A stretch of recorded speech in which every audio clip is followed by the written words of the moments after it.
اور اگر آج خاوند بیوی سے کہتا ہے یہ کام کر لو فلاں کام کر لو، کہتے میرے پاس وقت نہیں ہوتا.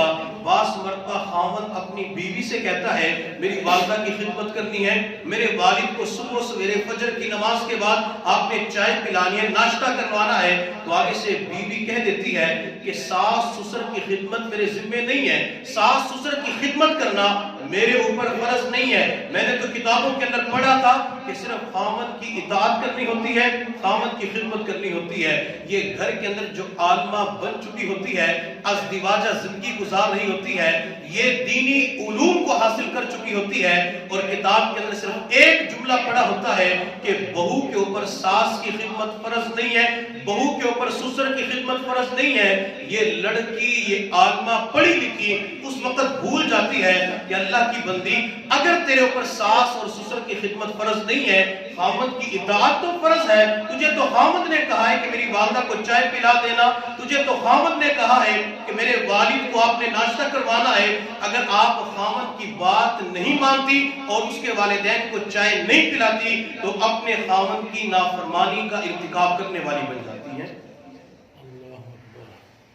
تو اس لیے خاوند جو کچھ کہہ دے اور جو شریعت مطہرہ کی تعلیمات کے مطابق ہے تو اس کے اندر تو بیوی کو اطاعت کرنی ہوتی ہے. اور جہاں خاوند نافرمانی کا حکم دیتا ہے، مثال کے طور پہ خاوند کہتے ہیں کہ آپ نے برقع نہیں کرنا، آپ نے جب گھر کی چار دیواری سے باہر جانا ہے تو آپ نے ننگے چہرے کے ساتھ جانا ہے، کھلے چہرے کے ساتھ. تو اس صورت کے اندر لڑکی یہ چاہتی ہے، بیوی یہ چاہتی ہے میں اپنے جسم کو چھپا کے نکلوں، میرے چہرے کے اوپر، جسم کے اوپر کسی کی نظر نہ پڑے. تو اس صورت کے اندر خاوند کی اطاعت نہیں کی جائے گی. میرے محبوب صلی اللہ علیہ وسلم نے ارشاد فرمایا لا طاعت لمخلوق فی معصیت الخالق. جب اللہ کی نافرمانی ہو رہی ہو تو اس وقت مخلوق کی اطاعت کرنا جائز نہیں ہوتا. تو حضرت خدیجہ رضی اللہ تعالی عنہ اپنے خاوند کو کھانے پینے کا سامان پہنچایا کرتی تھی. اور بخاری شریف کے اندر آتا ہے حضور صلی اللہ علیہ وسلم غار حرا کے اندر اس وقت تک اللہ تعالیٰ کی عبادت کرتے جب تک نبی علیہ السلام کو اہل و عیال کی طرف اشتیاق نہ ہوتا، جب تک آپ کو گھر والوں کی طرف رغبت نہ ہوتی تو نبی علیہ السلام غار حرا کے اندر قیام فرمایا کرتے تھے. حدیث کے اس چھوٹے سے جملے کے اوپر غور کرنا، خاص کر ازدواجی زندگی گزارنے والے شادی شدہ حضرات، اپنی طرف سے بات نہیں کر رہا، بخاری شریف کی بالکل ابتدائی جو روایات ہیں ان روایات کا چھوٹا سا ٹکڑا ہے کہ نبی علیہ السلام کو جب تک اپنی بیوی کی طرف، گھر والوں کی طرف رغبت نہیں ہوتی تھی اس وقت تک اللہ کی عبادت کرتے. اور جب آپ کا دل چاہتا کہ بیوی کے پاس جاؤں، آپ کا دل چاہتا کہ گھر والوں کے پاس جاؤں تو نبی علیہ السلام پھر غار حرا سے اپنی بیوی خدیجہ کے پاس تشریف لے آتے تھے. اور یہی وجہ ہے میرے محبوب صلی اللہ علیہ وسلم نے ارشاد فرمایا اگر کسی مرد کی نظر کسی غیر محرم عورت کے اوپر پڑتی ہے تو اس کی جنسی خواہشات کا تقاضا ہوتا ہے کہ میں اپنی خواہشات کو پورا کروں. اب یہ بندہ اس لڑکی کو دیکھ لیتا ہے، وہاں سے یہ اپنے گھر آتا ہے اور اپنے گھر کے اندر بیوی سے آ کے ملاقات کرے.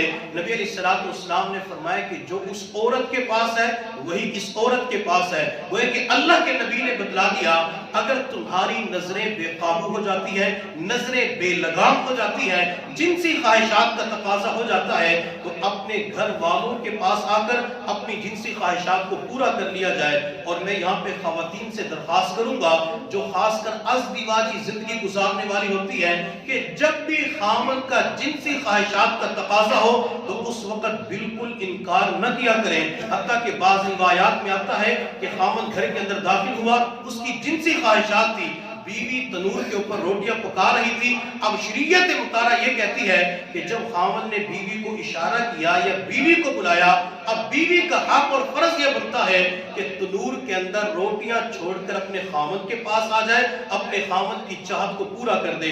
روٹیاں جلتی ہیں تو جل جائے، روٹیاں خراب ہوتی ہیں تو خراب ہو جائے، اپنے خاوند کی بات کو پورا کر لے. اگر اس خاتون نے خاوند کی اطاعت نہ کی، خاوند کی خواہشات کو پورا نہ کیا تو پھر انسان کے دماغ کے اندر گندے قسم کے خیالات آتے ہیں. انسان پھر اپنی خواہش دوسری جگہ پہ پوری کرنے کی کوشش کرتا ہے اور انسان پھر بدکاری کا مرتکب ہو جاتا ہے. میرے محبوب صلی اللہ علیہ وسلم جب سفر پہ تشریف لے جاتے تھے تو اپنی اہلیہ سے ملاقات کیا کرتے تھے.